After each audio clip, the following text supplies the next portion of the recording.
केरल की नर्स निमिषा प्रिया की फांसी की सजा पर विदेश मंत्रालय का बड़ा बयान सामने आया है। विदेश मंत्रालय के प्रवक्ता रणधीर जायसवाल ने गुरुवार को यह कहा कि यह एक संवेदनशील मामला है और भारत सरकार इसमें हर संभव मदद कर रही है। रणधीर जायसवाल ने कहा कि हमने परिवार की सहायता के लिए वकील भी मुहैया कराया है। Can you give more details on this Nimisha Priya's case in Yemen? How the sentence was deferred? There is a report that a cleric from Kerala named Sri Kantapuram Musaliar had a big role in this to play. So what is the reaction of me on this? You all have been following this very closely. This is a very sensitive matter and the government of India has been offering all possible assistance in the case. ये एक संवेदनशील मामला है और भारत सरकार इसमें हर संभव मदद कर रही है। हमने कानूनी मदद मुहैया कराई है और परिवार की सहायता के लिए वकील भी नियुक्त किया गया है। हमने सुनिश्चित किया कि निमिषा प्रिया के परिजनों के लिए नियमित काउंसलर मुलाकातें होती रहें। साथ ही साथ दूतावास ने स्थानीय अधिकारियों और निमिषा प्रिया के परिजनों के साथ नियमित संपर्क बनाए रखा है ताकि इस मसले का हल निकाला जा सके। बीते कुछ दिनों में हमने खास कोशिश की कि निमिषा प्रिया के परिवार को दूसरे पक्ष के साथ आपसी समझौता के लिए और समय मिल सके। यमन के स्थानीय अधिकारियों ने 16 जुलाई 2025 को निर्धारित उनकी सजा के क्रियान्वयन को फिलहाल स्थगित कर दिया है। हम इस मामले पर करीबी नजर रखे हुए हैं और हर प्रकार की सहायता जारी रखेंगे।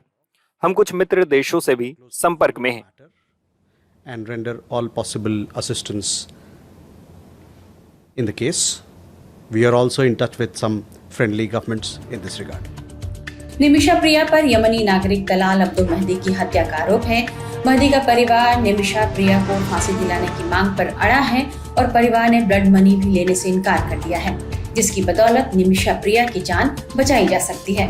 ऑल इंडिया जमीयतुल उलेमा के महासचिव और सुन्नी नेता कंथापुरम एपी अबू बकर मुसलियार की पहल पर निमिषा को फांसी से बचाने की पहल जारी है।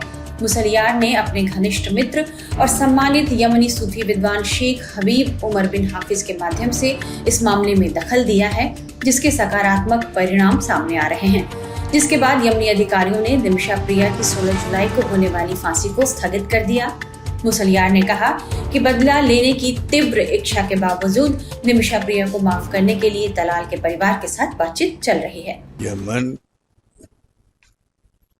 यमन में एक कत्ल हुआ। वो कत्ल के बाद कोर्ट में जाके केस हुआ। वो केस में एक औरत का नाम है निमिषा प्रिया। वो नॉन मुस्लिम है। वो ये औरत को कत्ल करने का हुक्म हुआ है। वहाँ का उलमा से बोल दिया इस्लाम में कत्ल के बजाय दियत देना, कवद देना ये भी है। ऐसा दियत कबूल फरमाएगा या करेगा या नहीं करेगा, ये आप पूछ के अगर दियत कबूल होना हो तो वो देने के लिए इधर पार्टी तैयार है बोल के मैं वहाँ से उलमा से गुजारिश किया। एक गुजारिश वो लोग बोलने के बाद उसको बाद लोग तैयार हो गया, बाद लोग तैयार नहीं हुआ। वो उसके बारे में अभी बात हो रहा है। वो देने को वो लोग तैयार है। वो दिए तो कत्ल से छोड़ देगा, ऐसा काजी का हुक्म है। अभी उसके लिए अभी बात कर रहे हैं। खानदान से सब इसको कबूल किए तो कत्ल छोड़ देगा, अगर कबूल नहीं किए तो नहीं छोड़ेगा। अभी यहाँ तक पहुँच गया। कल कत्ल का दिन मुकर्रर किया था।